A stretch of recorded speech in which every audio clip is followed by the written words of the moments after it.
Introducing Meta Ray-Ban Display, the world's most advanced AI glasses.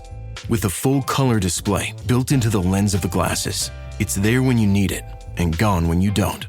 Send and receive messages, translate or caption live conversations, collaborate with Meta AI, and more. Be one of the first to try Meta Ray-Ban Display.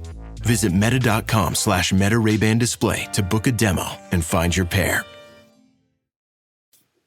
Welcome to People Tech, the podcast of the HCM Technology Report. I'm Mark Pfeffer.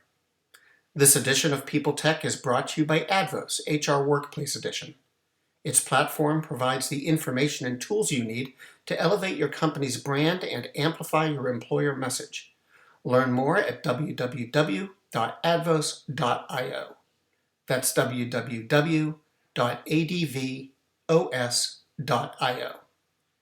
And now, Ceridian already operates in about 50 countries, but it wants to operate in more. The most recent evidence of this comes from Australia. Last quarter, the company bought RightQ, a workforce management solutions provider. RightQ customers can now get Dayforce, and Dayforce now has a solid presence and customer base on which to build in the region's market. The acquisition points towards Ceridian's future. During the company's recent earnings call, CEO David Ossip said he believed the type of acquisition strategy applied to RightQ can be replicated around the world. He said the company could expand into 20 countries within the next 3 years. All in all, Ceridian had a busy third quarter. It launched enhancements including new analytics, a new earned wages tool, and a simplified approach to customizing Dayforce. The analytics feature is particularly interesting. It's called Dayforce Intelligence, and it provides predictive analytics designed to identify key metrics for each HCM process. Ceridian says it'll help customers review current scores, track metrics, and compare their results to those of their peers. And since we're talking about quarterly reports, the company reported year-on-year revenue growth of nearly 14% during the third quarter to $202.3 million. Dayforce recurring revenue grew 32.6% to $109.4 million.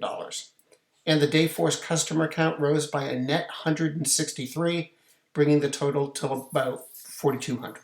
And this has been People Tech, the podcast of the HCM Technology Report. This edition was brought to you by Advos HR Workplace Edition. Learn more at www.advos.io. And to keep up with the most important developments in HR technology, visit the HCM Technology Report every day. We're the most trusted source of news in the HR tech industry. Find us at www.hcmtechnologyreport.com. I'm Mark Pfeffer. The world's best-known investor and Wall Street expert Warren Buffett once said, "Wall Street is the only place that people ride to in a Rolls-Royce to get advice from those who take the subway." Mr. Buffett's quote is remarkably accurate, but how many people would rather receive advice from him than someone simply guessing? Welcome to Buy, Hold, Sell, your single source for Wall Street knowledge and profitable guidance. Please join me, Todd Schoenberger, and fellow trader Tobin Smith, as well as host Veronica Dudo, for a podcast known to move the needle for investors. Tobin and I are seasoned Wall Street executives with deep investment experience, and we are prepared to share our advice to those who choose to listen. Download Buy, Hold, Sell today on the Evergreen Podcast Network or your favorite podcast channel. Faith in the news media has been challenged, making it even harder to get stories told. The Friday Reporter podcast was created to help audiences better understand the media by hosting journalists who will answer the questions to which we need answers. Join me every Friday to hear more.